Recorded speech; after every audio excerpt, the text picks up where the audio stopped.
You are listening to Fictional Radio Broadcast, live reports from fictional events. This broadcast is a work of fiction created for entertainment purposes. What follows is a dramatized scenario. Stop what you are doing. Put down whatever is in your hand. If there is someone in the room with you, do not look away from them yet. You are listening to Fictional Radio Broadcast, and 40 minutes ago, every human being on Earth disappeared for 10 minutes. The cars kept moving, the machines kept running, the microphones stayed open. Most people came back. We need to talk about the ones who did not, and we need to talk about what spoke while we were gone. My name is Danielle Halley. I have been with this station for 19 years, most of them on the late evening news desk, and I am sitting in this chair tonight because the broadcast that was supposed to be running at this hour was a pre-recorded music block. That music block ended 41 minutes ago. Not because a producer stopped it, not because the schedule changed, because there was no one left in the building to keep it going. I came in from home after the event ended. My coat is still on the back of this chair. There is a paper cup of coffee to my right that I have not touched. There is a stack of call logs in front of me. There is also a drawing taped to the inside of the console. A child's drawing. A radio station. A disc. A microphone too large for the room. My niece drew it last summer with my sister Helena. I am mentioning that now because I am going to mention Helena again. I do not want the first time you hear her name tonight to be when I am afraid. I want to set the rules for what you are about to hear. I am going to tell you what has been confirmed by at least 2 independent sources before I describe it as confirmed. I am going to tell you what is being reported but not yet verified, and I am going to use the word reported when I do. I am not going to speculate about causes.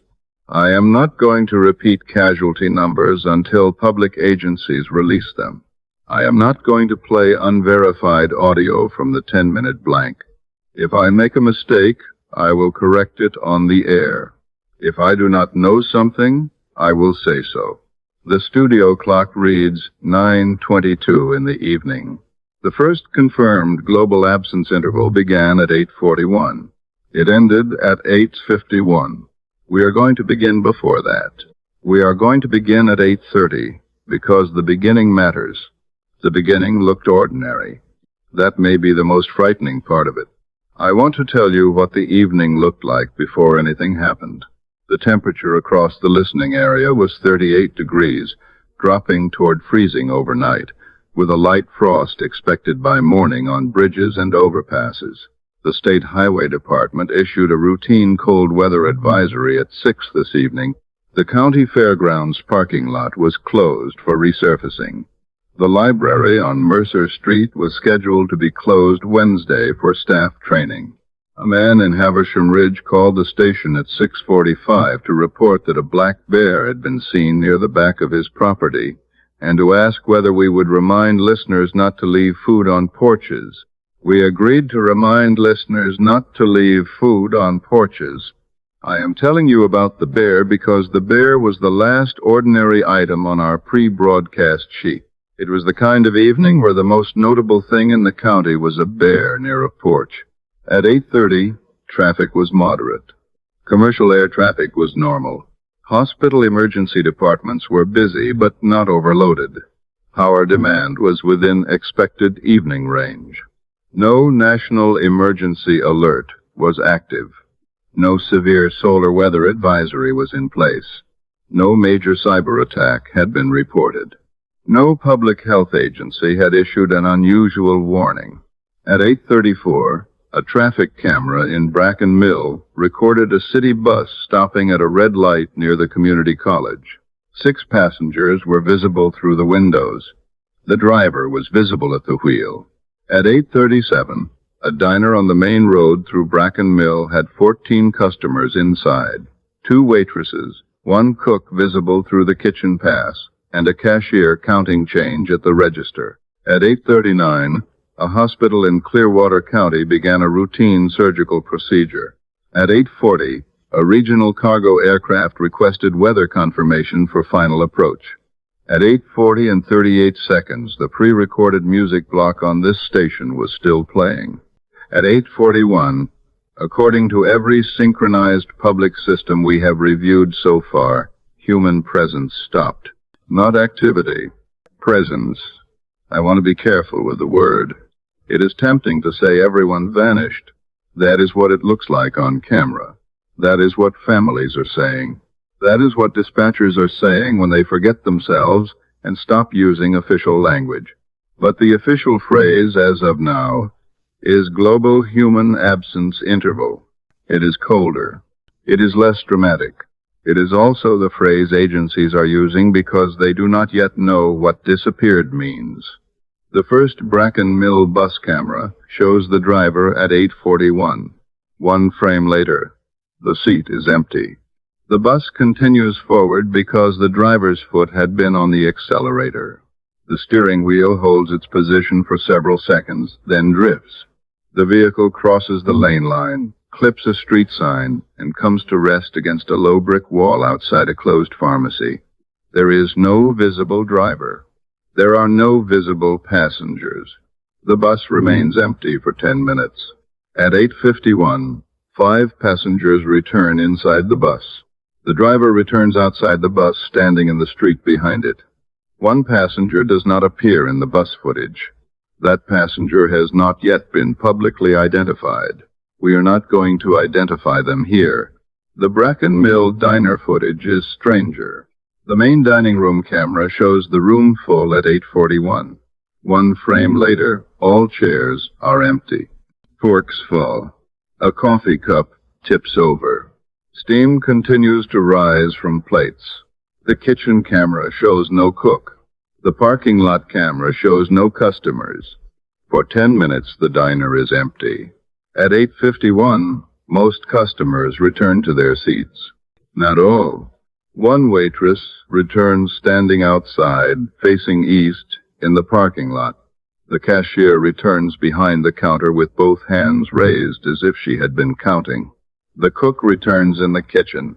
But the backup camera in the pantry, an old analog security recorder not connected to the main system, shows something else. It shows the customers walking out, not vanishing, walking. The timestamp is the same. The main camera shows empty chairs.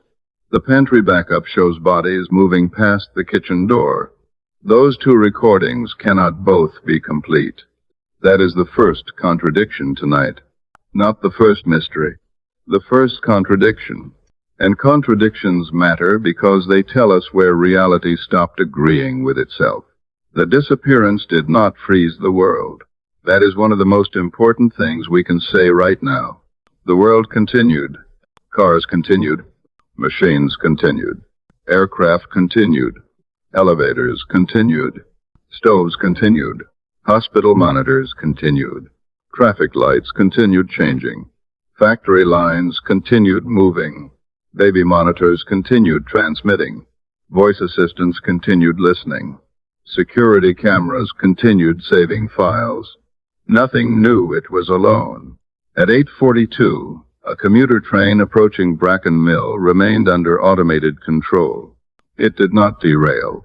It did not crash. It made its scheduled stop. The doors opened. No one stepped out. The doors remained open for 28 seconds, then closed. The train continued. The platform camera recorded empty benches, empty standing areas, open newspapers, rolling suitcases, and 1 service dog pulling against an invisible absence before sitting down beside the yellow safety line. At 8:43, a regional hospital network recorded simultaneous staff absence across 5 facilities. No official mortality numbers have been released. We will not invent them. What we can say is that multiple operating rooms, intensive care units, labor units, emergency departments, and medication dispensing areas logged alarms during the blank interval. Several alarms were answered only after people returned. 1 hospital administrator described the return as people resuming inside consequences. That phrase appears in an internal call note. It is not public language. It may be the most accurate description of tonight. People resuming inside consequences. At 8:44, a coastal air traffic control facility recorded continuous radar movement with no live controller input. No pilot acknowledged a heading. No tower issued clearance. No controller issued spacing updates. The aircraft did not fall out of the sky. That early fear is understandable, but it is not what the data shows. Most commercial aircraft remain stable under automation. The danger was not immediate falling. The danger was accumulated decision death. Aircraft continued along paths that humans would have adjusted. One aircraft remained on a holding pattern longer than expected. Another continued taxiing until a ground vehicle crossed its path. A cargo plane on approach did not receive updated runway instructions. A small private aircraft continued descending below its assigned altitude before human control resumed. Again, we are not giving casualty numbers. We are giving you the pattern. The world kept doing what it had last been told to do. That was not enough. At 8:45, a switching station in Clearfield District logged a voltage irregularity. It self-corrected. At 8:46, another station logged a load imbalance. It isolated itself. At 8:47, an industrial kitchen fire began in a downtown block after unattended oil reached ignition temperature. At 8:48, a warehouse conveyor jammed and continued feeding material into a closed chute. At 8:49, a residential elevator stopped between floors with no emergency call answered. At 8:50, a school gymnasium camera recorded basketballs rolling slowly across a polished floor after players vanished mid-game. At 8:51, people returned. Not gradually, not one region after another. Everywhere.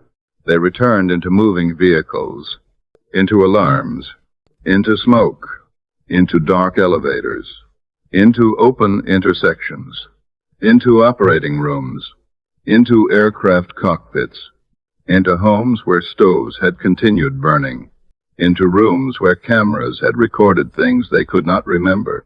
The first emergency calls after the return are difficult to listen to. We are not going to play them. They are people trying to understand 10 minutes of damage that happened without witnesses. People asking why their car is against a wall. People asking why the patient alarm has been sounding. People asking where the child went. People asking why their hands are empty.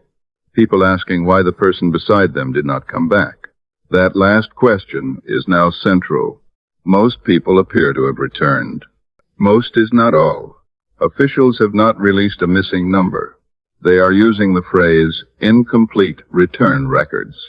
I will repeat that carefully. Incomplete return records. At this time, that does not mean officials know how many people are missing.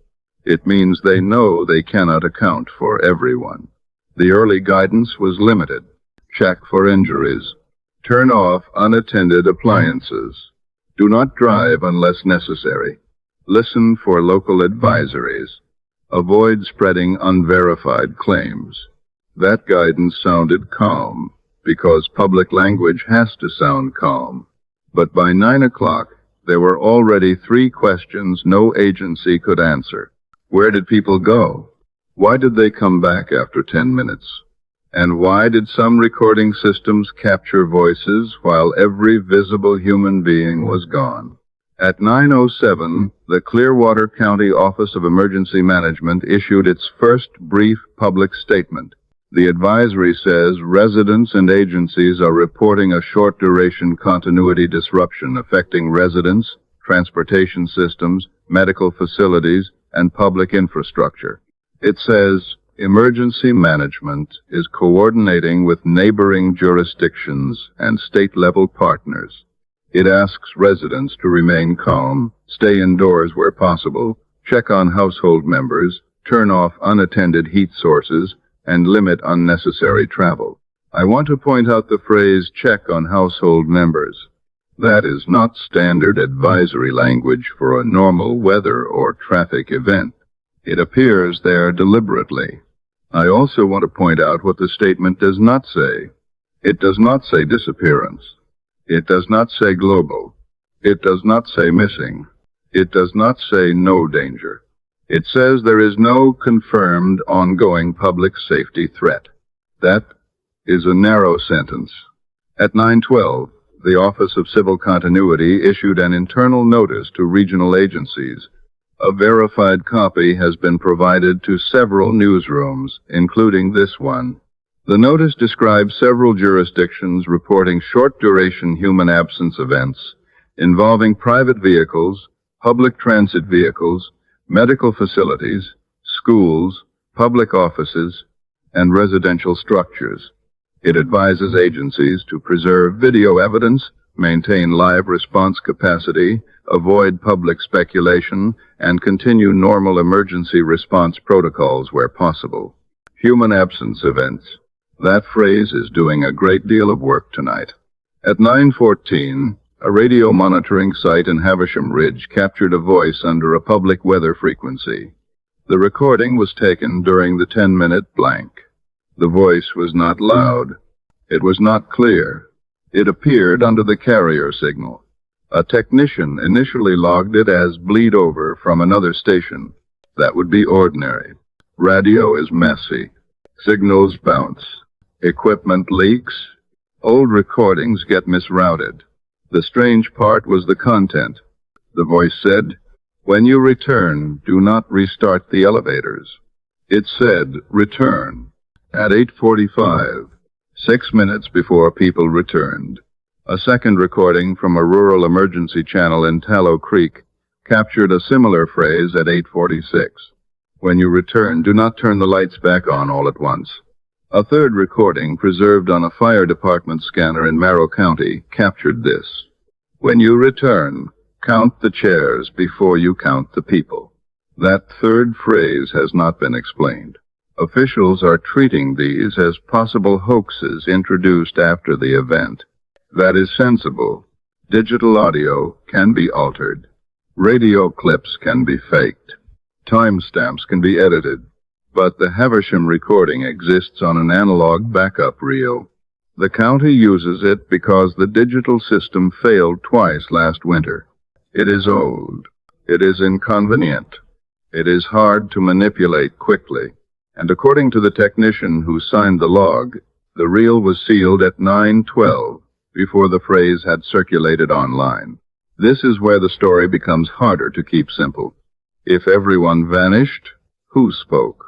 If the recordings are fake, who faked them before anyone knew what warning to fake? And if the warning was real, why did it sound like it came from public systems that had no people left to operate them? At 9:16, the first internal advisory changed one phrase. The earlier public language said there was no confirmed ongoing public safety threat.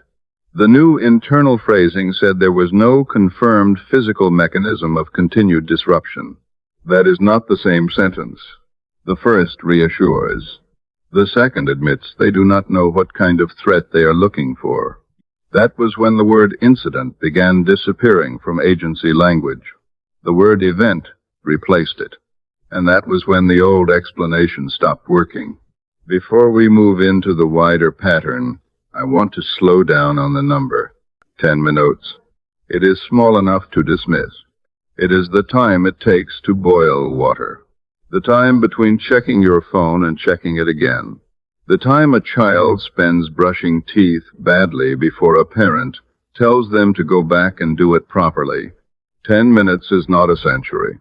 It is not the fall of civilization in the way we imagine civilization falling. There are no armies in the street. No horizon of fire, no final broadcast from a dying world. But modern life is not built only on strong structures. It is built on tiny corrections. A hand touches a steering wheel. A nurse silences the wrong alarm and answers the right one. A pilot confirms a heading.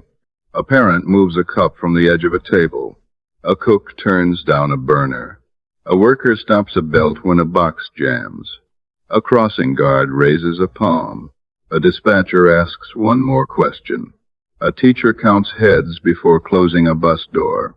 A surgeon notices the number on a monitor change by 1. Civilization is not a wall. It is a million fingers making small adjustments. At 8:41, every finger was removed. That is the scale of this. The early documentary question is simple. What if everyone disappeared for 10 minutes? The more accurate question is worse. What if everything that depends on the next human correction did not receive it? At 9:18, regional infrastructure teams began classifying damage by correction failure. That term is not public yet, but it is useful. Correction failure. A road does not need a driver forever. It needs a driver at the curve. A patient does not need a doctor every second. They need one when the oxygen level changes. An aircraft does not need a pilot every breath. It needs a pilot when the plan stops matching the sky. A grid does not need a human hand on every switch. It needs someone to notice when automated systems make the wrong safe choice. During the blank, many systems did exactly what they were designed to do. That was part of the problem. Automatic doors opened. Cars maintained speed. Factory belts continued. Hospital pumps continued. Financial systems continued processing. Streaming services continued playing. Children's cartoons continued in empty living rooms. Security cameras continued saving files of empty chairs. Voice assistants continued listening. Baby monitors continued transmitting. Refrigerators hummed. Traffic signals changed from red to green to yellow to red. Nothing knew it was alone. At 9:22, a residential camera from Tallow Creek showed a birthday cake on a kitchen table. Candles were burning. 8 people were visible at 8:40. At 8:41, the chairs were empty. The candles kept burning. At 8:48, the paper tablecloth caught. At 8:51, 7 people returned. 1 chair remained empty. That recording has not been publicly released. We are not naming the family. We are not saying the missing person is confirmed lost. We are saying the chair was counted. That phrase appears again. Count the chairs. Not the people. The chairs. At 9:25, a logistics center reported forklifts still moving through a warehouse. No drivers. No operators. The machines did not behave intelligently. They did not hunt. They did not turn toward cameras. They simply continued with the last command. One forklift moved forward until it pressed a pallet against a wall. The motor kept pushing. The wheels spun. The machine kept trying to complete a task that no longer had a person behind it. That image may be the cleanest metaphor for tonight. Motion without intention. Task without judgment. Energy without supervision. At 9:29, the first compiled aviation report arrived. Again, aircraft did not simply fall. Autopilot systems are sophisticated. Navigation systems are resilient. Aircraft are designed to remain stable through temporary human workload gaps. But a sky full of machines still requires people. 10 minutes is long enough for one missed handoff, one missed altitude correction, one runway vehicle not cleared, one small aircraft turning too late, one medical helicopter losing ground coordination, one cargo plane entering a pattern that should have been altered. The air did not become empty. It became unnegotiated. Every safe system is a conversation between plan and reality. For 10 minutes, the plan kept talking. Reality changed. No one answered. At 9:33, a water treatment operator in Gray Hollow Valley returned to find 3 alarms active. None were catastrophic. All were routine. He said the frightening part was not the alarms. It was the order.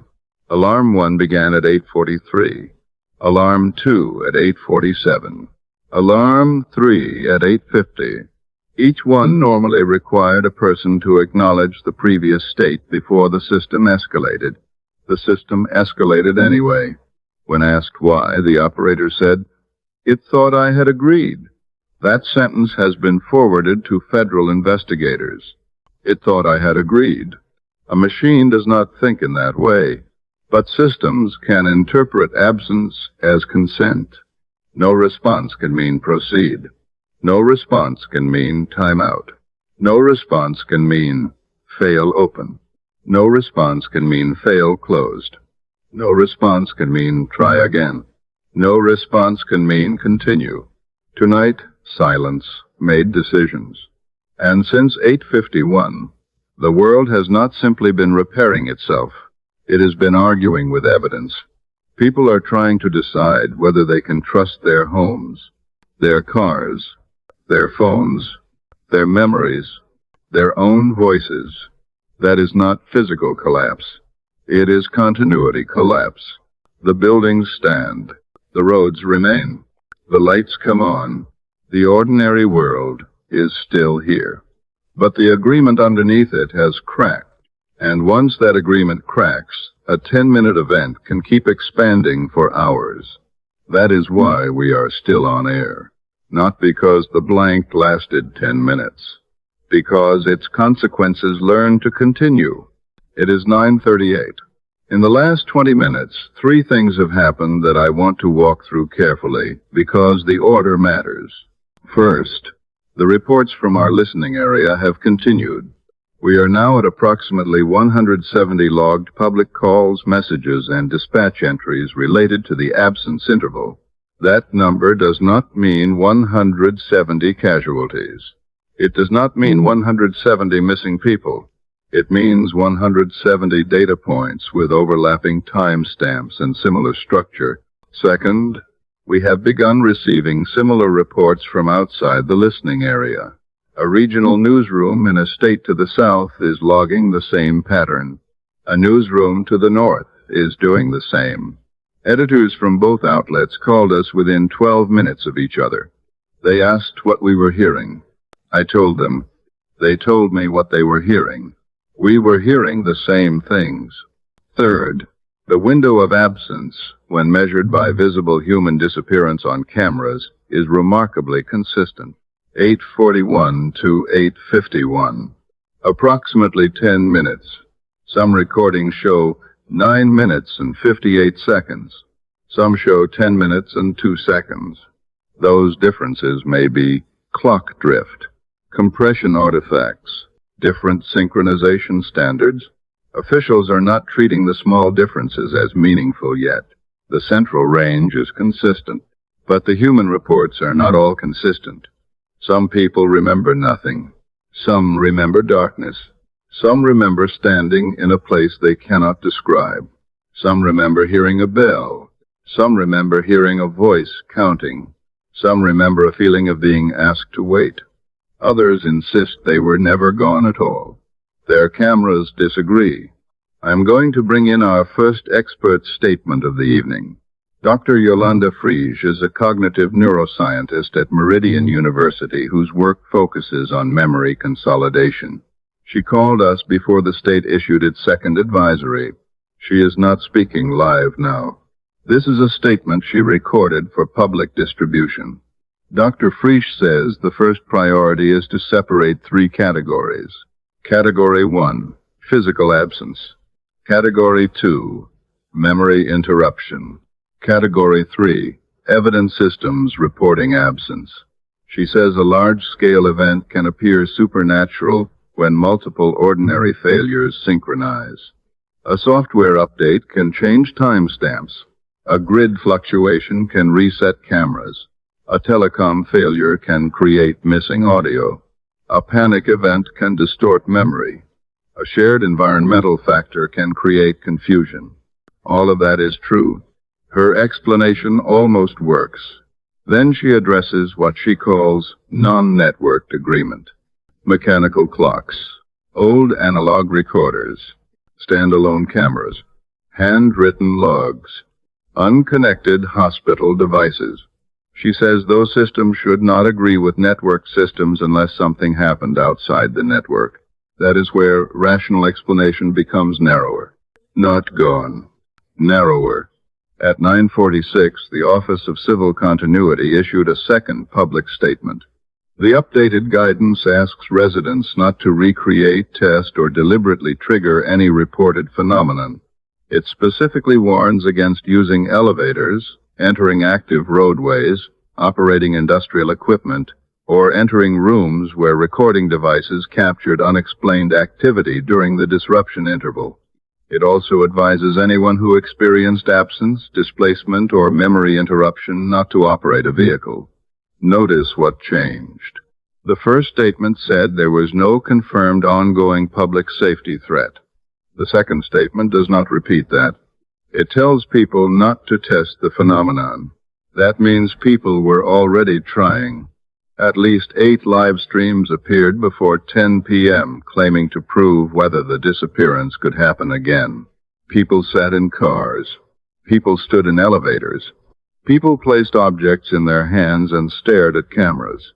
People counted down from 10 minutes. This is dangerous. It is also human. When something impossible happens, people try to make it small enough to touch. Public agencies are asking people not to do that. There is no evidence that human behavior can trigger another blank. There is also no evidence that it cannot. That is the sentence officials do not want said too loudly. But it is the sentence they are building guidance around. At 10:03, transportation agencies began releasing broader categories of damage. Not names, not numbers, categories. Unattended vehicles, unanswered medical alarms, unsupervised industrial systems, interrupted aircraft operations, cooking and heating fires, transit displacement, elevator entrapments, water system pressure irregularities, security containment failures. The phrase security containment failures caused immediate alarm. It does not necessarily mean prisons. It includes labs, warehouses, chemical facilities, animal facilities, cold storage, data centers, any environment where a human being was expected to respond during those 10 minutes. This is the documentary part of tonight's disaster. Modern civilization is not fully automated. It is supervised. The distinction matters. Automation keeps a process moving. Supervision decides when the process should stop. For 10 minutes, the world had motion without judgment. That is why small things became dangerous. A candle left near a curtain. A forklift still rolling. A ferry at a dock. A boiling pot. A ventilator alarm. A child in a bathtub. A construction crane rotating in wind. A subway train between stations. A pressure valve requiring manual confirmation. A runway clearance that no one updated. None of those are apocalyptic alone. Together, they form a map of dependence. We build systems assuming someone will be there for the next correction. Tonight, there was no next person. At 10:08, the first fire service compilation listed 43 related fire calls in the Northeast region. Again, 43 related fire calls does not mean 43 major fires. It means 43 fire incidents with timestamps beginning inside or immediately after the blank. By 10:11, shelter requests had increased to 380 across 5 counties. Most were not from people whose homes were destroyed. Many were from people afraid to be alone in rooms where they had vanished. That detail matters emotionally. A person can survive an impossible event and still be unable to sit in the chair where it happened. A caller from Riverglass Trailer Court reported that her husband returned in the hallway, but his wedding ring was still on the bathroom sink where he had removed it before washing his hands. He insisted he had been standing at the sink when the blank began. The mirror camera, installed for elder care monitoring, showed no person at the sink for the full 10 minutes. A janitor at an elementary school in Haversham reported that all motion-activated lights shut off during the blank, then came back on when people returned. That would be normal if people were absent. The strange part is that one hallway light remained on. The hallway was empty. The camera showed no motion, but the light stayed active for all 10 minutes. At the end of the blank, 6 students returned beneath that light. None of them attended that school. Their families are in 3 different counties. Officials have not explained why they returned there. We are not naming the school. We are not naming the children. We are not implying harm. They were alive when transported for medical evaluation. But this is the first confirmed report of return displacement across distance. Not across a room, not across a vehicle path, across counties. That changes the story. At 10:19, a hospital network reported one more category: duplicate presence flags. In simple language, a patient wristband scanned in 2 locations during the blank. The patient was not visible in either location, but the system recorded the wristband at the operating room and at the recovery corridor at the same time. That may be a database error. It may be a scanner fault. It may be contamination from a previous record. But after tonight, officials are not dismissing category errors quickly. They are preserving them. Every contradiction is evidence now. That is an exhausting way for a society to think. It is necessary. At 10:22, we received an emergency communications engineering bulletin. It described low-level voice artifacts recorded under active carriers during the blank. So far, the phrases are short. Most are incomplete. When you return, do not restart. Count before opening. Leave the stairwell dark. Do not answer the room. That last phrase is appearing in multiple clips. Do not answer the room. No one has explained what it means. It may be a distorted phrase. It may be people hearing language inside static because they are frightened. It may be an edited meme spreading faster than officials can correct it. We need to be careful. But at least one recording came from a sealed municipal archive system. At 10:24, that archive system logged something else. A 10-minute audio file from 8:41 to 8:51. It was not silent. It contained breathing, not speech. Breathing. One microphone. Empty room. 10 minutes. Breathing where no body was visible. That was the first time tonight my own composure shifted. You may hear it in my voice. I am trying to keep this useful. I am trying to keep it measured. But there is a difference between reporting fires and reporting empty rooms that breathe. And we are approaching the part of the night when officials stop treating this as only a disappearance. I am about to share something that came in 2 minutes ago, and I am going to ask you to give me your full attention while I read it. What it changes completely. At 10:31, our news desk received a verified copy of an internal coordination message from the Northridge Optical Array. Northridge is a regional astronomical and timing facility that provides high-precision reference data to a number of federal and academic networks. The message was forwarded to us by a contact who has shared verified Northridge communications with us in the past. We confirmed its authenticity by calling the contact directly.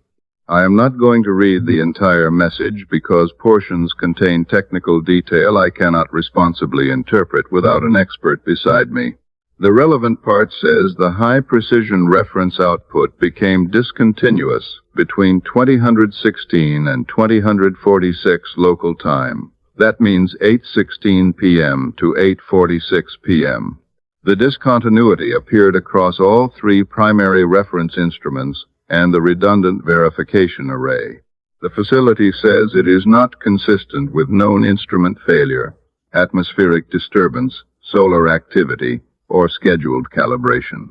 I want you to hear the times. 8:16 p.m. 8:46 p.m. That is 30 minutes. The cameras show people absent for 10. The instruments show 30. That is not the same number. There are 20 minutes by the instrument's count that the public did not lose in the same visible way. 20 minutes during which the world's reference clock was irregular. 20 minutes before the 10-minute blank fully took people out of the room. I do not know what was happening in those 20 minutes. I do not know who was happening in those 20 minutes. I do not know whether the people who came back, who do not remember the missing 10 minutes, also do not remember 20 other minutes, they would swear they lived normally. I do know this. The story is no longer only about everyone disappearing for 10 minutes. It is about a 10-minute absence inside a 30-minute timing wound, and we do not know what occupied the other 20. At 10:38, our overnight engineer, Theo Marchetti, entered the studio with a printout from our station's master log. Theo has been here 22 years. He is not easily impressed by strange equipment behavior. The printout shows the timing reference record for our broadcast system between 8:16 and 8:46. The record is incomplete. It shows our broadcast clock receiving the national timing reference normally until 8:16. At 8:16, the reference signal becomes irregular, not absent, irregular. The intervals between reference pulses, which should be precisely uniform, become uneven. The unevenness continues until 8:46. At 8:46, the signal returns to normal. Theo has been on the phone with engineers at 4 other stations. All 4 checked their logs. All 4 found the same irregularity, same 30-minute window. I asked Theo whether the station was in any technical danger. He told me the station is functioning normally. Then he said something I am going to remember for a long time. He said what was off was not our clock. It was the world's. I am going to think about that for the rest of the night. I suspect you will too. At 10:46, the Office of Civil Continuity released another public update. The advisory says, the office is now coordinating directly with regional, national, and international timing authorities. It asks residents to remain in their homes, limit unnecessary travel, avoid elevators and active industrial spaces, and refrain from operating vehicles if they experienced absence, displacement, memory interruption, or unexplained return. Then it says one sentence plainly, no all clear has been issued. No all clear. That phrase has arrived earlier than agencies usually allow it to arrive. I want you to remember where it entered the night. 10:46. The same minute the Northridge timing window ended, according to their instruments. At 10:48, we began receiving a small number of reports of individuals who have not been located. The number is small. As of 10:48, across the 3 counties for which we have public dispatch data, the number is 11. 11 people last seen before or during the window who have not come home. I am not going to read names. I am not going to read addresses. Families are being notified. Dispatch logs are not the place from which I will tell you who someone's mother was. But I will tell you the number, because the number is small, because the number was 0 an hour ago, and because the number was 12 minutes ago. At 10:52, another number came in. 43. 43 incomplete household confirmations across 8 counties. That does not mean 43 missing persons. It means 43 households where the people present before the interval, the people present after the interval, and the available recordings do not agree. Some will be resolved. Some may already be resolved by the time I finish this sentence. But the category exists now. Incomplete household confirmation. At 10:57, Theo brought me another printout. This one was not a timing log. It was an audio comparison. On the left side of the printout was our station's master recording between 8:16 and 8:46. On the right side was the redundant backup. The 2 should be identical. They are not. The master recording shows the music block playing normally until the 10-minute blank, then room tone, then resumption. The redundant backup shows the same music block. But underneath the music, beginning at 8:28 and ending at 8:31, there is a voice. A single voice. It is reading numbers. Slowly, calmly. The numbers are not in any sequence I recognize. Theo isolated the voice. He played it for me off the air. I am not going to play it for you. He asked me not to. His reason is simple. The final number in the sequence is followed by a name. Not my name. Not a public figure. A private person's name. We do not know who they are. We do not know whether they are safe. We do not know whether reading the name would help or harm. So I will not read it. I will tell you only that the voice was recorded during the 30-minute timing irregularity, before the 10-minute absence, before the public knew there would be names to count. At 11:02, 3 other stations reported similar redundant backup recordings. Different voices, different numbers, different names, same structure. That means the event, or whatever process surrounded the event, did not only remove people, it used the systems that remained behind. That is where this becomes something more than absence. At 11:18, emergency agencies began using a new internal category, return irregularity. That category is broad, too broad. It includes people returning in different positions, people returning near but not inside vehicles, people returning into different rooms, people returning with missing personal objects, people returning with altered memories of where they had been, people not appearing in recordings where family members insist they were present. And the smallest category, the one officials are being most careful with, people who may have returned where someone else should have been. We do not have confirmed public cases of 2 people occupying the same space. We are not going into graphic speculation. That is not useful. What is useful is the administrative problem. Hospitals have patients whose wristbands conflict with bed records. Schools have students whose attendance lists do not match physical head counts. Workplaces have badge systems showing employees inside locked rooms where no one was found. Families have doorbell cameras showing a person returning to a porch they never left. One elderly man in Orchard Vale returned, seated in his recliner with a television remote in his hand. His daughter insists he had been at the kitchen sink when the blank began. The kitchen camera agrees with her until 8:41. The living room camera shows no one in the chair before the blank. At 8:51, he is there. The remote was on the side table before the blank. It was in his hand after. He does not remember moving. This is not a disaster movie image. It is worse in another way. A small, impossible relocation inside a familiar house. A person you love in the wrong chair. A normal room refusing to confirm your memory. At 11:21, Dr. Friege described return irregularity as the difference between coordinate and context. Coordinate means location. Context means meaning. A coordinate return would put people back where they were in physical space. A context return would put people back where the event believed they belonged. Driver to vehicle, patient to bed, student to school, worker to workstation, parent to child. But the data does not cleanly follow either model. Some returns look coordinate-based, some look context-based, some look mistaken.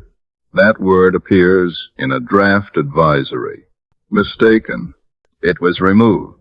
Officials do not want to imply the event can make mistakes.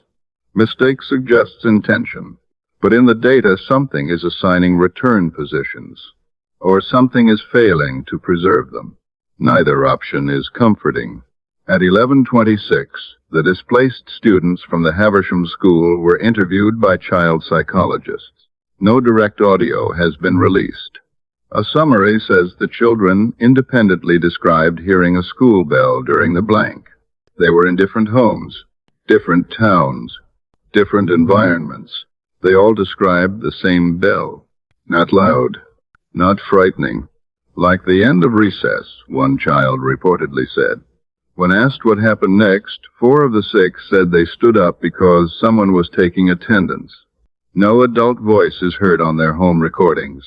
But the school PA system recorded attendance being taken inside the empty building. The names called were not just those 6. There were 12. 6 returned there. 6 did not.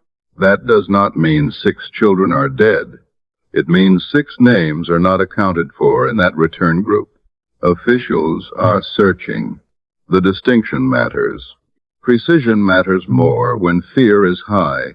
At 11:31, a second child displacement case was identified in Merrill County. This one involved a church nursery. 3 toddlers returned in the nursery room. They had been at separate homes. The nursery camera recorded rocking chairs moving during the blank. No person visible. The sound channel captured a humming melody. Parents identified it as a common lullaby. The nursery had no music system operating. The toddlers were unharmed. But one child repeatedly said, "The quiet lady counted wrong." That phrase is now part of the investigation. We do not know whether it is imagination. We do not know whether the child heard adults discussing the count. We do not know whether the phrase has meaning. But it connects to the count vocabulary. Count the chairs. Break the count. Do not provide counts. The event, or the messages around it, appears concerned with enumeration. How many people? How many chairs? How many returned? How many should return? This is where the documentary structure of tonight becomes nearly impossible to keep separate from the horror. Counting is one of the most basic tools of recovery. After an emergency, we count survivors. We count missing people. We count beds. We count passengers. We count students. We count patients. We count staff. But if the messages ask for counts, and officials tell us not to provide counts, then recovery itself becomes complicated. How do you search without counting? How do you reunite families without lists? How do you confirm safety without saying how many people are in a room? The practical answer is controlled verification. Written lists secured offline, human witnesses, local authorities, no open broadcast of household numbers, no answering unknown devices, no speaking counts into rooms that ask. That guidance is strange. It is also becoming necessary. At 11:38, a hospital reported that a whiteboard changed from 12 patients to 13 present. Staff counted 12. The camera showed 12. The motion sensor showed 13 heat movements after return. No 13th person was found. The hospital evacuated that ward. At 11:44, a bus depot reported a vehicle manifest changing from 21 passengers to 20 returned.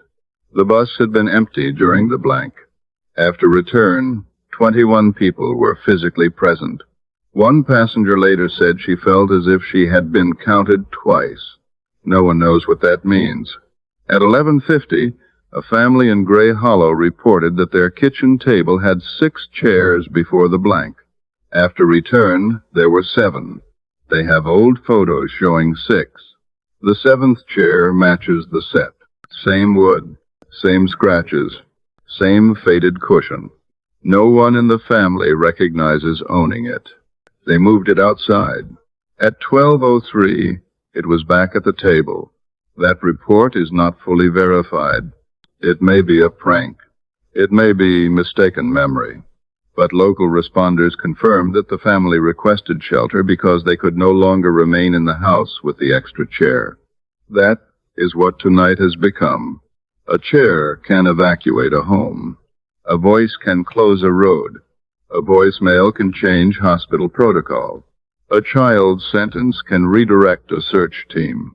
The event is no longer measured only in fires or crashes. It is measured in trust lost from ordinary rooms. And trust is harder to restore than power. It is 12:09. I have been on the air, with brief pauses, for nearly 3 hours.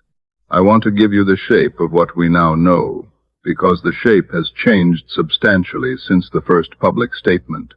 Reports consistent with what is now being widely referred to on emergency coordination channels as the window event have been confirmed in 26 states. The Eastern Seaboard Array has logged in excess of 7,000 individual incident reports matching the pattern. The Pacific Rim Monitoring Station's most recent figure, received 8 minutes ago, is in excess of 9,000. Reports have been informally confirmed in 3 Canadian provinces, in northern Mexico, in Iceland, in the United Kingdom, in Portugal, in coastal France, in Morocco, and in several locations in West Africa. I am giving you those locations because they share a rough geographic band. The band corresponds to the portion of the planet that, at 8:41 Eastern Time, was experiencing local evening. I want to be careful with that observation. It is a pattern. It is not an explanation. The window event has also been reported in locations that were not in evening at the local time. The reports from those locations are sparser, but they exist. I am not going to draw a conclusion from the geography yet. I am going to tell you what the reports describe, and let the people whose job it is to draw maps draw the maps. The number of individuals not yet located, as of 12:04, across the geographic areas for which I have a verified number, is 143. 143. An hour and a half ago, that number was 11. 3 hours ago, it was 0. I want to repeat what I have said all night about what these numbers mean. They are reports of individuals not yet located. They are not casualties. They are not, in most cases, presumed harmed. They are people whose families have called dispatch and said they have not come home. Some of these people will be located in the next hour. Some have, by the time I read these numbers to you, already been located, and the count will be adjusted downward in the next update. But the count, an hour ago, was 11, and the count, earlier tonight, was 0. And the count, by the next time I read these numbers to you, will not be 143.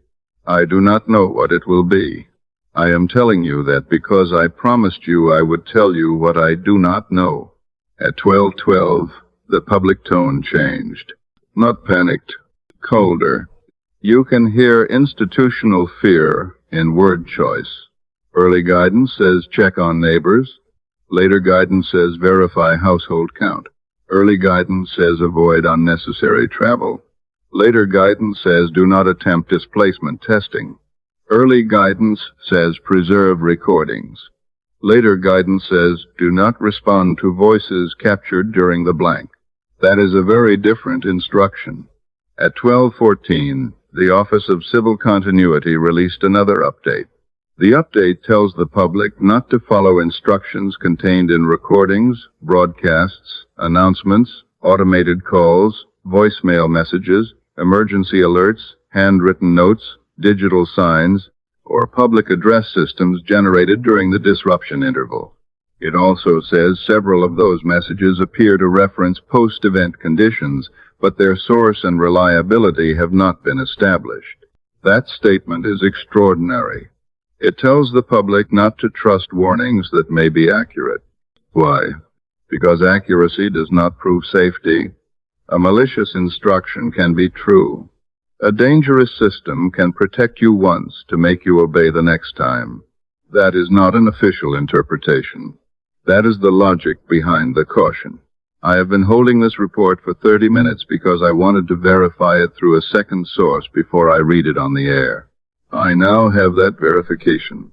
Beginning at approximately 10:15 this evening, a small but growing number of families across multiple states have reported that household members who returned after the absence interval are exhibiting what one regional emergency office describes as minor discrepancies of recollection, consistent with brief but non-trivial timeline displacement. I am going to translate that. People came home. They look the same. They sound the same. They are by every external measure themselves. But when their families ask them about small details from earlier in the evening, earlier in the day, or earlier in the week, they sometimes answer with details that are slightly wrong. They refer to a meal as having been eaten a day later than it was. They remember a phone call as having been with a different person. They reference an errand that, according to the family, did not happen. In a small number of cases, they mention a room in the house that does not exist. Family members report that when these discrepancies are pointed out, the returned individual usually accepts correction without distress. They say, "Oh, you're right. I'm tired. They move on. The discrepancies do not, in the cases reported so far, persist beyond the first few hours after return. By midnight, in most cases, the returned person's recollection matches the family's. There are at least two possible interpretations. I am going to give you both. I am not going to tell you which is correct because I do not know. The first interpretation is that the returned individuals are simply disoriented in the way any person would be after a confusing event, and the small discrepancies are the normal noise of a tired brain trying to reassemble a strange evening. That is reasonable. Dr. Frisch considers this the most conservative explanation. The second interpretation is harder to say aloud. The second interpretation is that some returned individuals, for the first several hours after their return, are reporting from a slightly different version of the evening. A version in which a meal was eaten a day later. A version in which a phone call was with a different person. A version in which a room existed that does not exist here. A version that, over the next few hours, is overwritten by the version their families are in. Dr. Frisch, when asked about the second interpretation, did not dismiss it. She did not endorse it. She said she is not in a position to rule it out. She also said that if the second interpretation were correct, then the most important data we could collect right now would be from family members who write down the discrepancies before they are overwritten. So I am passing that along. If someone in your home has returned and is reporting things that do not match what the family remembers, write those things down. With timestamps. Do not argue. Do not correct them aggressively. Do not repeat the count aloud near active devices. Write. Verify. Stay with present people. At 12:23, archived messages began appearing on personal devices. People received voicemails timestamped during the blank. Some were from themselves. Some from family members. Some from numbers that no longer exist. A resident of Gray Hollow Valley reported receiving a voicemail from his mother's phone. His mother returned safely and denied making any call. The message said, "Do not open the basement if the light is already on." He checked the basement door. Light was visible under it. He did not open it. Responders later found no fire, no intruder, no gas leak, and no person inside. But the basement camera had recorded a human shadow crossing the room at 8:48. The room was empty. A nurse in Clearwater County received a voicemail from the hospital line where she had been working. The voice sounded like her own. It said, "The patient you counted first is not the patient who came back. That message is under review. We are not giving patient details." A school administrator received a voicemail containing a list of 12 names. 6 matched displaced students. 6 names have not been found. That is not a casualty statement. It is a missing return concern. The language is hard because the situation is hard.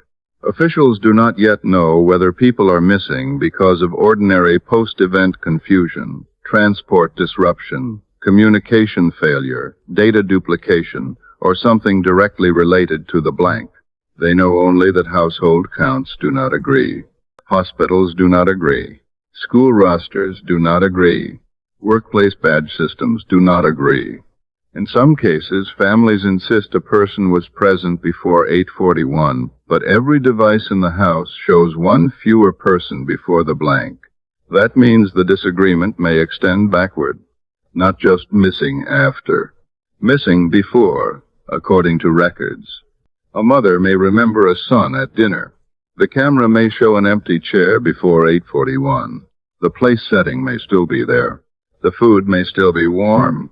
The phone may still contain messages from him. But the video says he was gone before everyone was gone. This is where the event begins to affect memory. Not everyone's memory. Not in the same way. But enough that officials are asking families to record written household lists before reviewing footage. That recommendation sounds small. It is not. It means they are trying to preserve human memory before machines disagree with it. At 12:31, a civil advisory added this line: "If your recording contradicts your memory, do not assume either source is complete." That is a sentence no public agency wants to write. It means reality is no longer being treated as a single witness. At 12:36, emergency communication offices identified the first false use warning. A county road sign in Hartwell displayed, "All clear, return to vehicles." It displayed that message at 8:50, 1 minute before people returned. Several drivers who reappeared near stalled or crashed vehicles interpreted similar signs as official instruction after return. They went back into vehicles on active roadways. Some were injured by secondary collisions. The road sign had not been programmed with that message. Its last scheduled message was construction-related. The board was not networked at the time due to local maintenance. It should not have received any remote instruction. That is why officials are warning against messages from the blank. Some are helpful, some are harmful, some may be accurate in one location and dangerous in another. The event appears to understand context, or it appears to imitate context well enough to be mistaken for understanding. There is a difference. A system can predict. A system can also lure. We do not know which word applies. At 12:41, we received an expert note from Professor Malcolm Ives, an emergency communications engineer who studies resilient broadcast systems. He described the blank messages as contextual signal occupation. That means the messages did not come through one channel. They occupied whatever channel was already trusted. Road signs, hospital intercoms, school bells, weather frequencies, voicemail, backup recorders, public address systems, elevator screens, smart speakers, baby monitors, car dashboards. If a device was designed to tell humans what to do, some portion of the blank used it. The messages were not random. They went where obedience already lived. That may be the most frightening sentence in tonight's broadcast. Modern life is full of small, obedient moments. We stop when the light turns red. We evacuate when the alarm sounds. We take shelter when the alert says shelter. We open the door when a familiar voice says our name. We trust systems because most of the time we should. Tonight, something used that trust. At 12:45, an official emergency alert test was scheduled in one county. It had been scheduled weeks ago. The county canceled it after the blank. At 12:46, the alert still went out. Not across the whole county. Only to phones that had received blank period voicemails. The message read, "Remain where you returned. Do not correct your position." The county office immediately denied sending it, but several recipients had already obeyed. Some stayed in unsafe locations because the message sounded official. One person remained in a smoke-damaged building until neighbors forced entry. Another refused medical transport because she believed leaving her return location would break the count. That phrase, "break the count," appears nowhere in official guidance. It appears in several blank messages. Count the chairs. Count the people. Do not correct your position. Break the count. The messages may be building a vocabulary. If that is true, we are not only observing an event, we are being taught how to behave inside it. And the lesson may be wrong. At 12:53, Professor Ives gave one sentence that has not appeared in official public statements. He said, "The event is not attacking infrastructure. It is borrowing authority." That sentence should stay with you. It means the danger is not only what happened to bodies, it is what happened to trust. We want to remind listeners that you are tuned to Fictional Radio Broadcast, continuing to monitor this developing situation. I am giving that reminder because some listeners are reporting cloned streams. Streams that sound like this one. Streams using clipped phrases from earlier in the night. Streams giving instructions that we have not given. If you are listening through a mirrored upload, a rebroadcast link, or an unfamiliar emergency page, verify the source through your local trusted channel. Do not follow instructions simply because the voice sounds calm. I am aware of the irony in saying that. You are trusting a calm voice right now, so I will keep giving you reasons, not commands. At 12:58, our news desk received a second note from the Bracken Mill stringer. The stringer who first alerted us to the diner contradiction. He sent the note from the same diner. I am going to read it as he sent it. Margaret, everyone in the diner just disappeared again. I am still in the booth. I do not know why I am still in the booth. The chairs are empty on the dining room camera. The pantry camera shows them in the parking lot. They are facing east. They are not moving. The waitress is with them. The clock on the wall says 12:52.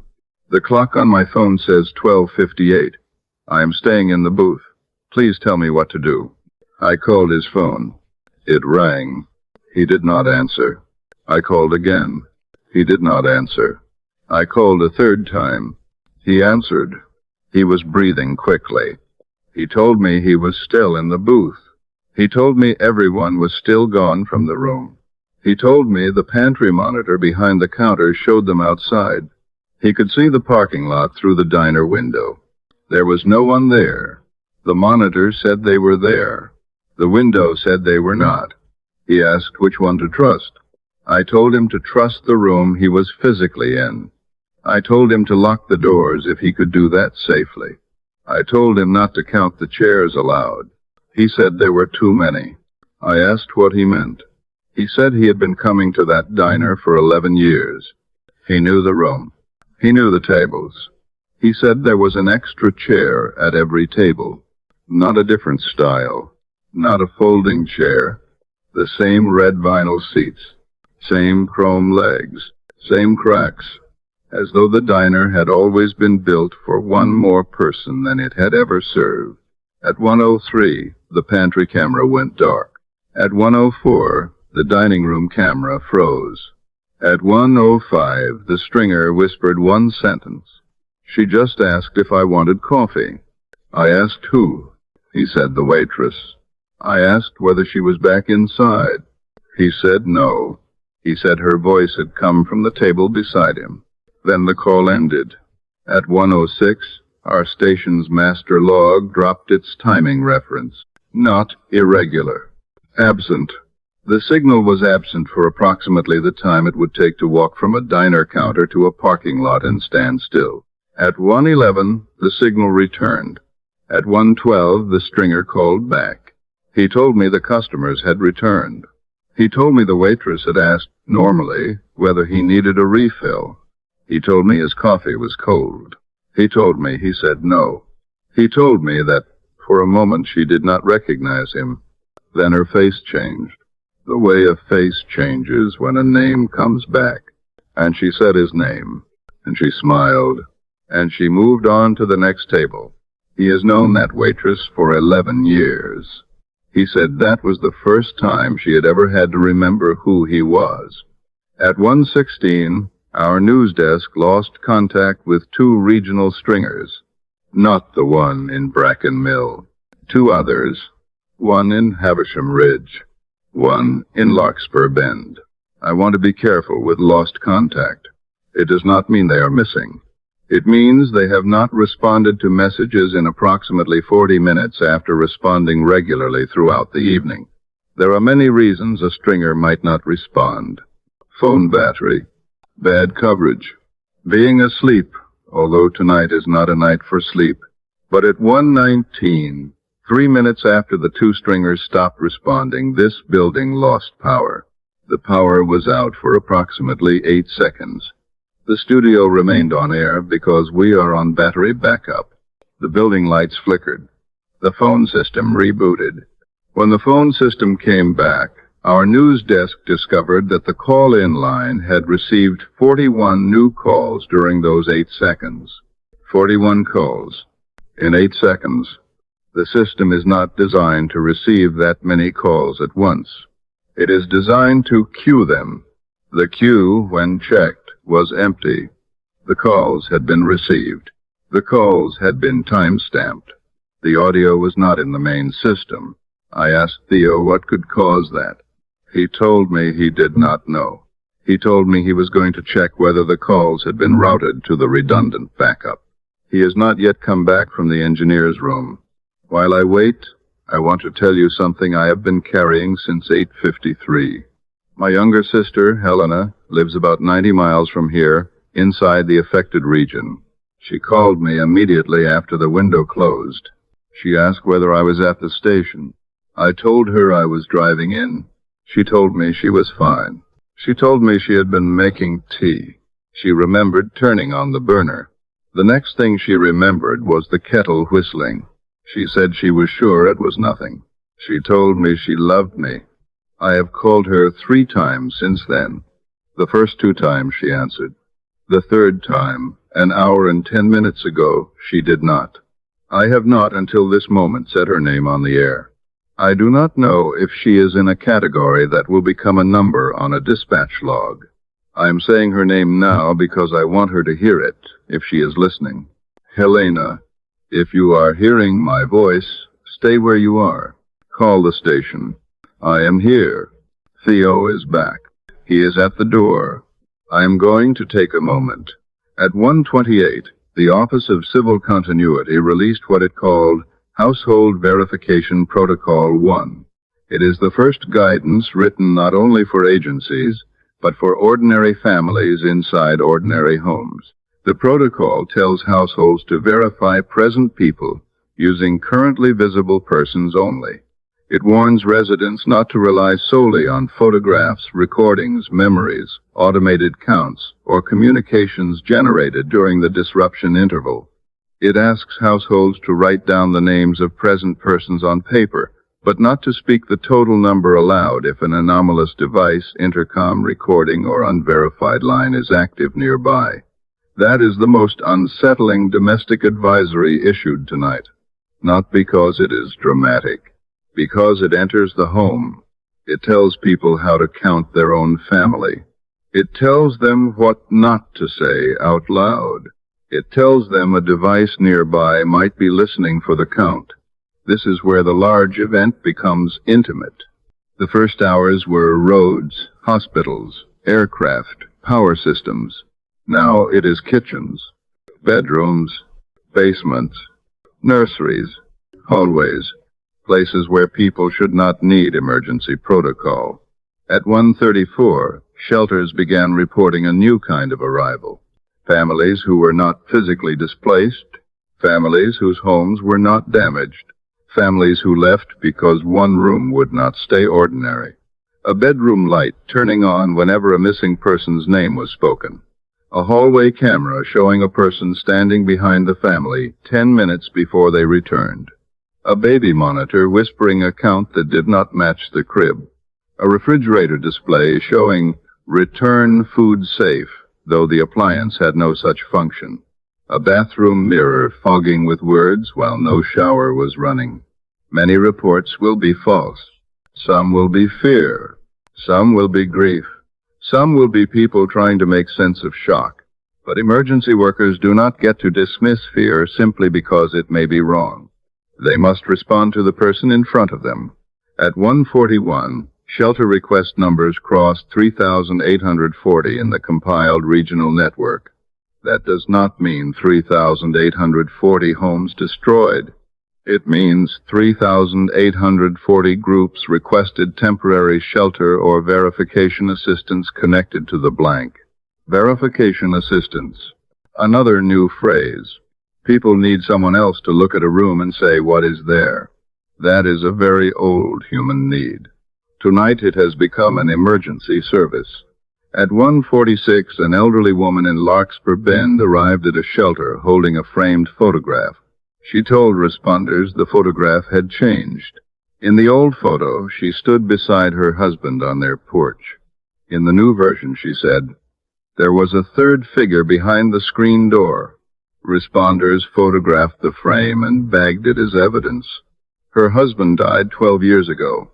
The third figure could be a reflection. It could be a developing artifact. It could be age damage. It could be fear.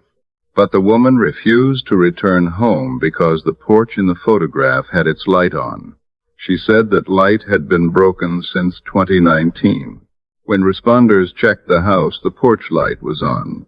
The bulb was new. No one knows who installed it. That is not a global apocalypse. That is one porch, one old photograph, one light that should not work. The terror tonight is scaling both directions. Too large to understand, too small to ignore. At 1:52, we received a guidance note for broadcasters.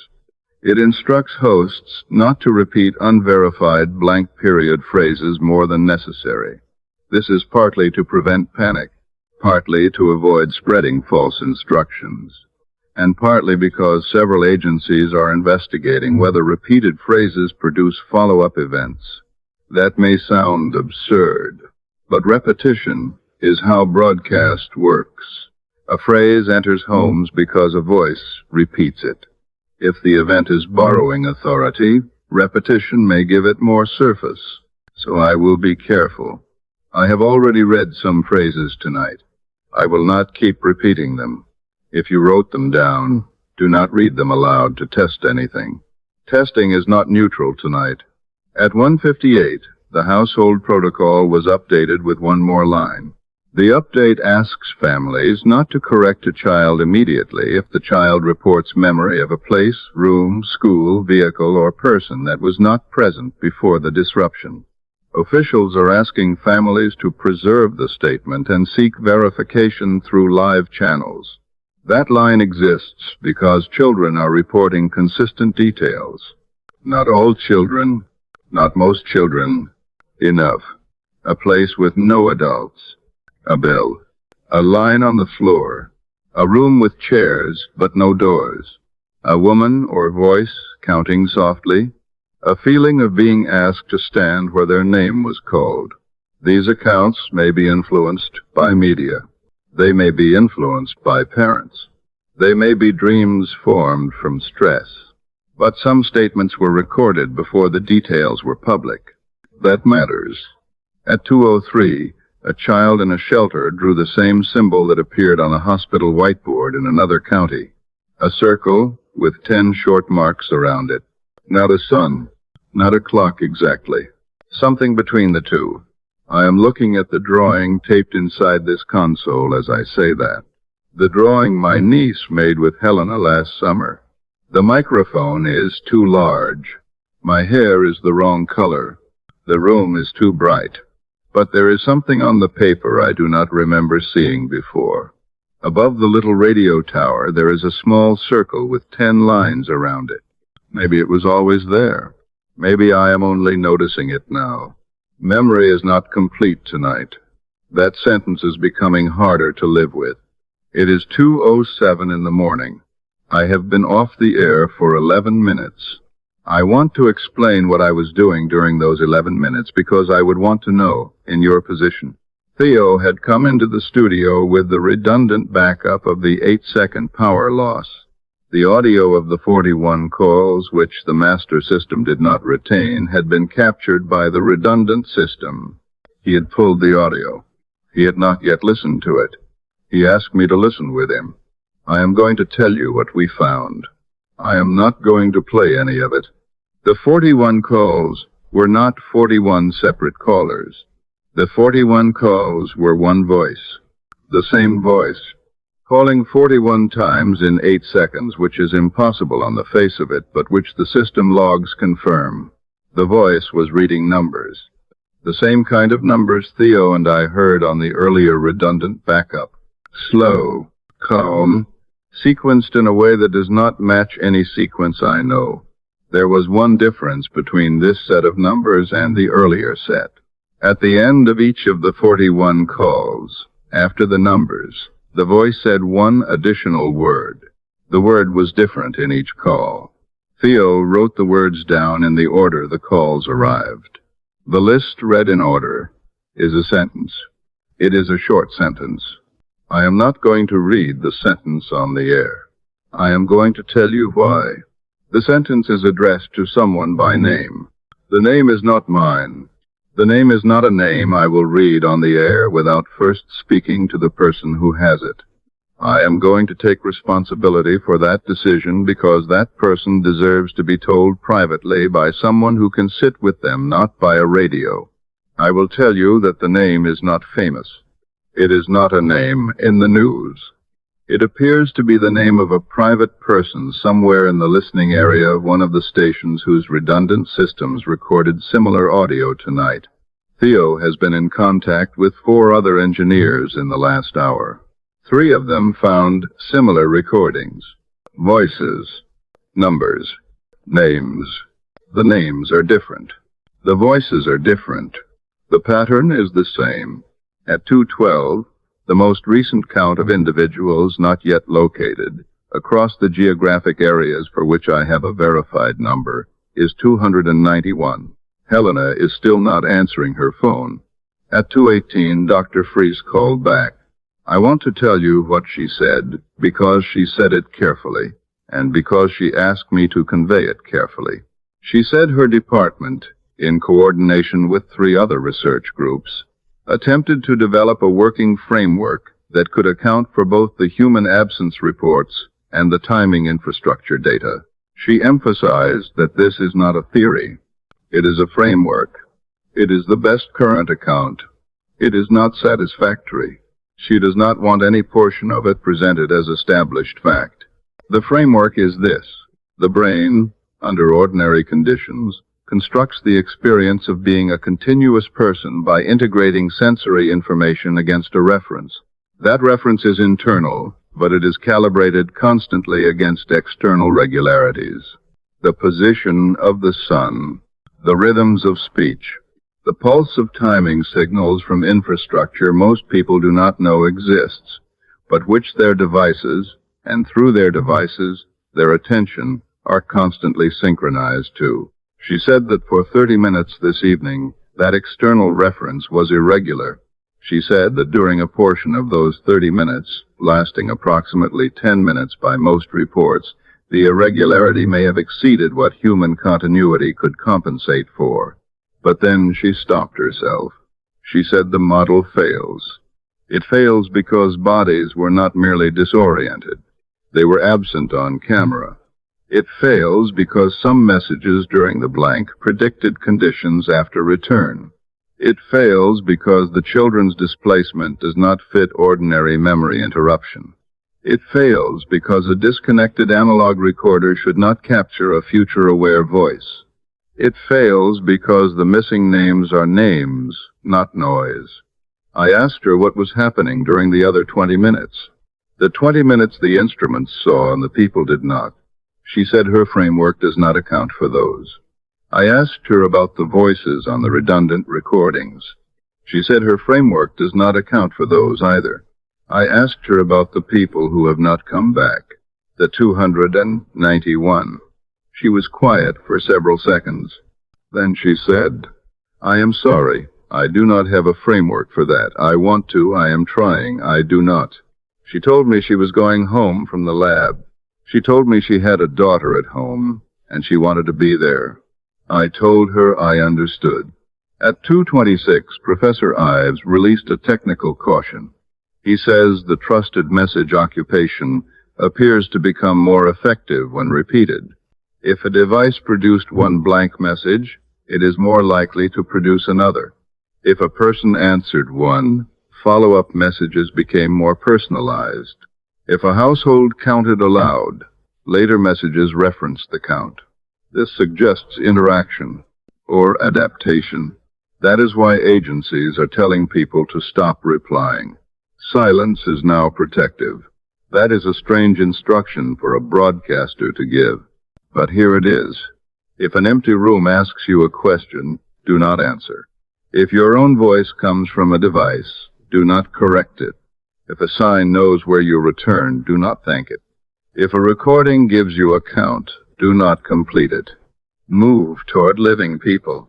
Use present tense confirmation. Ask questions only another current human can answer. Not a recording. Not a note. Not a voice from the blank. A person. Here. Now. At 2:31, the final expert model failed publicly. A research team tried to reproduce blank messages in a controlled lab using recorded emergency language, predictive software, and simulated infrastructure failure. They generated plausible warnings. They generated road signs. They generated voicemail. They generated false comfort. But they could not generate one thing: accurate, unknown future placement. They could not predict which people would return displaced before displacement happened. The blank messages did. Not all of them. Enough. That means either the messages had access to information from after return, or our sequence of before and after is incomplete. Either something during the blank knew the future, or the blank was not between 8:41 and 8:51 in the way we experience between. That is not a science fiction sentence. That is a logic problem. The data has a timestamp. The content has later knowledge. One of them is wrong. Or time was not functioning for human absence the way it functioned for machines. That is where expert explanation stands now. Not solved. Cornered. It is 2:37 in the morning. I want to tell you about the last 20 minutes because the broadcast itself has begun to feel different. Theo has been monitoring the master log continuously. At 2:21 he came in to tell me the reference signal was drifting. Slowly, approximately 1 second every 2 minutes. The signal is now, by his count, several seconds behind the wall clock in this studio. That is a small drift. In normal times, it would be a maintenance ticket. Not an event. But the drift is accelerating. At the rate it is accelerating, the master log will be a minute behind the wall clock by approximately 3 in the morning. I do not know what it will be at 4. I do not know what it will be after that. There is one more thing. At 2:28, the station security camera, which covers the corridor outside this studio, recorded 90 seconds of footage in which the corridor was empty. That alone is not unusual. The corridor is often empty at this hour. What is unusual is that during those 90 seconds, by the camera timestamp, the lights in the corridor flickered 3 times. The lights in the corridor did not flicker. I would have seen them through the glass. Theo would have seen them. We did not. The camera recorded them flickering. The corridor did not flicker. At 2:32, the hallway speaker produced a low tone. Not loud. A sustained tone under the studio door. The hallway camera showed the light on. No person visible. The motion graph active. The elevator display reading. Return service pending. The elevator has been shut down manually since midnight. No one has used it. No technician is present. The display should be dark. It is not.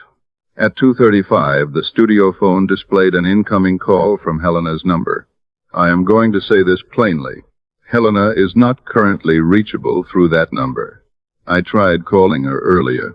She did not answer. The phone now displayed her name. I did not answer. The phone rang 4 times. Then the voicemail light came on. We have not played it. We have isolated the recorder. Theo read the metadata without opening the audio. The voicemail timestamp says 8:46 p.m. during the blank. That is all I am going to say about that for now. I know some of you will want me to play it. I will not.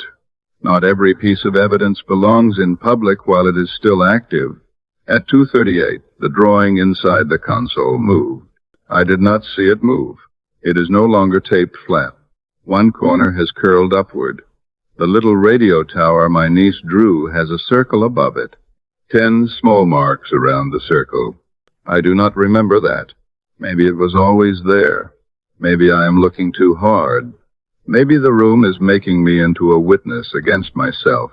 This is why personal observation is not evidence unless witnessed.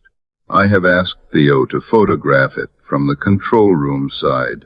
He is doing that now. He is holding up a card. The card says, "Do not touch it." I was not going to, but I am grateful that someone else said it. At 2:41, Theo found a file in the archive directory. The system labels it as tomorrow's date. The file length is 10 minutes.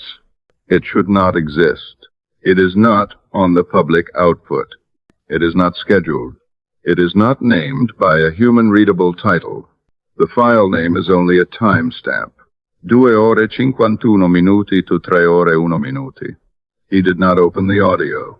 He checked the file properties, created at 8:46 p.m. during the first blank, modified at 2:31 a.m., 10 minutes before he found it. The file is 10 minutes long, but the system says it has never been played.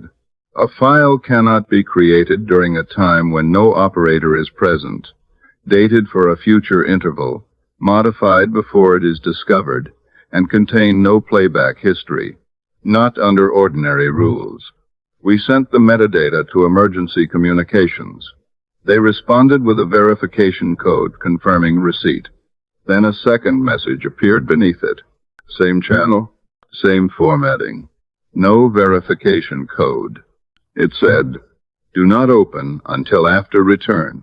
We are treating that second message as anomalous. We are not following it.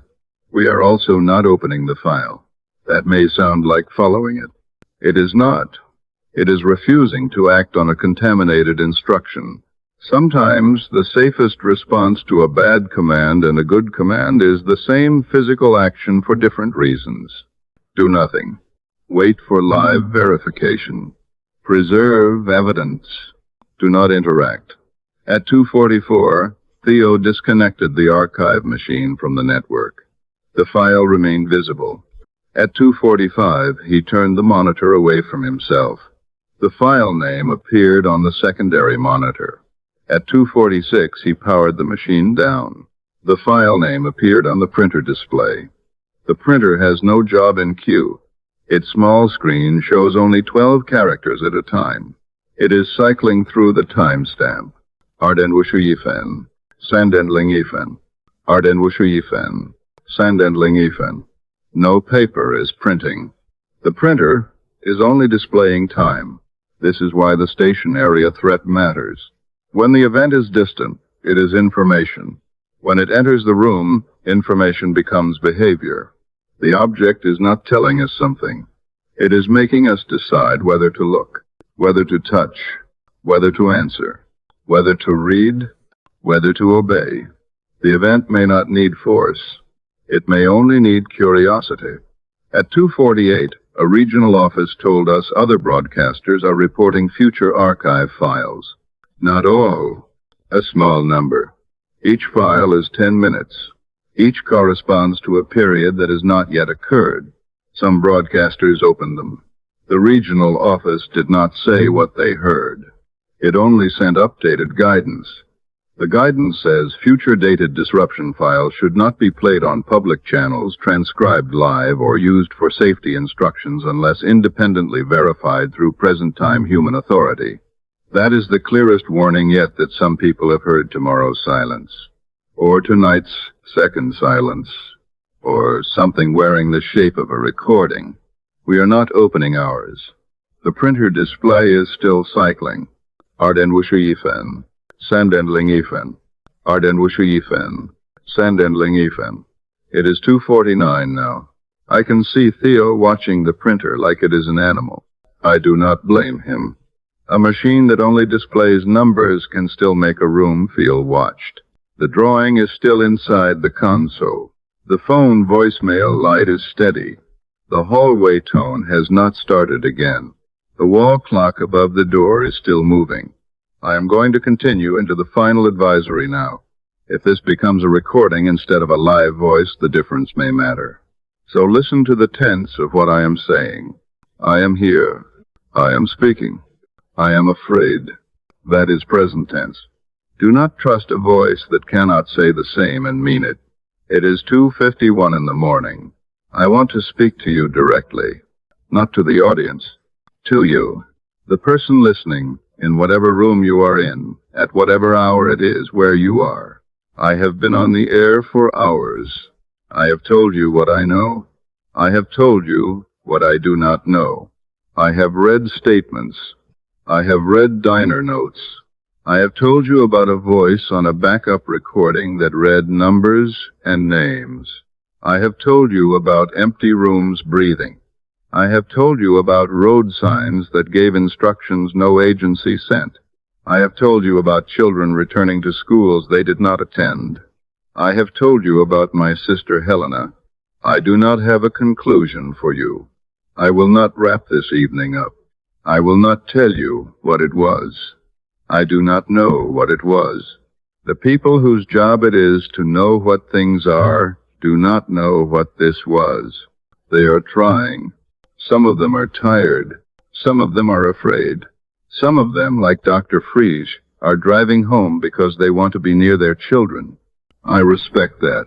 I would do the same if I had somewhere useful to go. What I can tell you is what I think you should do. Not because I am an authority. I am a voice on a radio. But because I have spent the night listening to accounts of what happened, and I have noticed something, the people who came home tonight did not come home into empty meaning. They came home into houses where someone noticed them. Someone said their name. Someone looked up and said, "You're back." I do not know if that mattered. I cannot prove that it mattered. I have no data that says people who were noticed returned more reliably than people who were not. But every account I have heard of someone coming home begins with someone knowing they came home. Someone looked. Someone said the name. Someone made the person present again. If there is anyone in the room with you tonight, look at them. Say their name out loud. Tell them you are glad they are there. Do not say how many people are in the room. Do not count aloud. But say names. Names are not counts. Names are anchors. Do this not because it is sentimental. Do this because if anything in the world we lived in before tonight has changed, the thing that may have changed is how reliably the world keeps track of who is in it. And the part of the world that keeps track most reliably when instruments fail has always been the people who love each other. If you are alone tonight, call someone. Say their name. Let them say yours. Do it now. Do not wait until morning. Mornings are not tonight, things I can promise you. I am going to keep this broadcast going for as long as I am able. If Helena calls, I will tell you. If she does not, I am going to keep her name in this room. Because this room, right now, is a room where her name is being said. And I do not want to stop saying it. At 2:55, the hallway tone has started again. Theo is standing behind the glass. He is not speaking. He is holding a card. The card says, "Stay live." I do not know if he wrote that. He is shaking his head. He did not write it. The letters are darker than the marker he is holding. The backup recorder light is steady. The studio phone voicemail count is now 10. The wall clock is moving. The room feels normal. That may be the worst part. The first time, there was no warning. This time, there is too much. If we go quiet, do not fill the silence with guesses. Do not trust any voice that says it is me unless it is live and current and verified. Do not obey a calm instruction just because it sounds like help. Help should be able to answer when it is. Help should be able to stand in the room with you. A recording from 10 minutes ago is not help. A voice from an empty room is not help. A sign that knows your fear is not help. The tone is getting louder. Theo is backing away from the glass. The hallway light is off now. No. Correction. The hallway light is not off. The hallway is visible, but the light itself is not casting from the ceiling. The hallway is lit without a source. I can see the elevator display. It no longer says return service pending. It says second return prepared. We have not confirmed a second absence. I will not say one is happening until it happens. The clock reads 2:58. I am still here. I am speaking. Theo is still visible. He is holding up both hands, 5 fingers on each. He is showing 10. No, He is showing me not to say it. I understand. I will not count aloud. For listeners, remain calm. Stay near present human beings. Reduce unnecessary machine operation. Do not answer devices. Do not provide counts. Do not repeat blank messages. Do not test the event. If you have children, keep your voice low. If you have elderly family, keep lights steady. If you are injured, seek help from living responders. If you are in a damaged structure, leave safely. Immediate physical danger still matters. Fire is still fire. Smoke is still smoke. Traffic is still traffic. Do not become so afraid of the impossible that you ignore the ordinary thing that can hurt you. That may be the last useful sentence I can give. It is 2:59 in the morning. I have one more piece of information to read. Then I am going to keep this line open for as long as I can. You can stay with me. You can sleep. You can go stand at the foot of someone's bed and watch them breathe, which is what I would do if I were not in this chair. The Office of Civil Continuity issued what it calls a continuing advisory at 2:56. The advisory confirms that no additional global absence interval has been officially recorded since 2348 Eastern. It also cautions that the absence of additional recorded events is not considered a return to baseline conditions. Public timing infrastructure remains under active monitoring. Citizens are advised to remain home, verify household members through present-time confirmation, avoid non-essential travel, and avoid interaction with disruption interval communications. Then it repeats the sentence we have been waiting all night not to hear again. No all clear has been issued. No all clear. I want you to hear that. Not because I want you to be afraid, because I want you to know what we know, what we do not know, and what the people whose job it is to say all clear are not yet willing to say. The reference signal in this building, when I last checked, was running approximately 1 minute and 14 seconds behind the wall clock. The drift is continuing. The drift is small. The drift is not nothing. Helena has not called. At 300 hours by the studio clock, the hallway tone stopped. The voicemail count returned to 2. The backup recorder light turned off. The hallway light is normal. The elevator display is dark. Theo is back behind the glass. He is seated. He is crying silently. He does not appear injured. He has written a new card. It says, "You were gone. I do not remember leaving. I have been speaking continuously from my perspective. The main recorder may show that. The backup may show something else. We will not know until we compare them. And I am not sure comparison helps anymore. Every record tonight has become a witness with a missing page. If you are listening to this after the fact, you may already know more than I do now. You may know whether the second interval was real. You may know whether people came back twice. You may know whether missing return records became names. You may know whether the messages stopped. Or you may be hearing this because the recording kept playing after we did not. If that is the case, treat this as a record, not a command. A record can warn you. It cannot care about you. Find someone who can. My name is Daniel Hale. This has been a live emergency transmission of fictional radio broadcast live reports from fictional events. We do not have an explanation. We do not have an all clear. We do not know where humanity went for those first 10 minutes. We do not know what happened in the other 20. We do not know why the systems that remained behind learned to speak. Look at the people you love. Say their names. Stay where someone can find you. End of broadcast. Post-broadcast archive note. There is one final note for the archive. At 3:08 a.m., after the live carrier dropped, the backup recorder produced 9 seconds of additional audio. No microphone was active. No host was present in the room according to the camera. The voice on the tape was Danielle Hale's voice. It said, "Correction. It was not 10 minutes.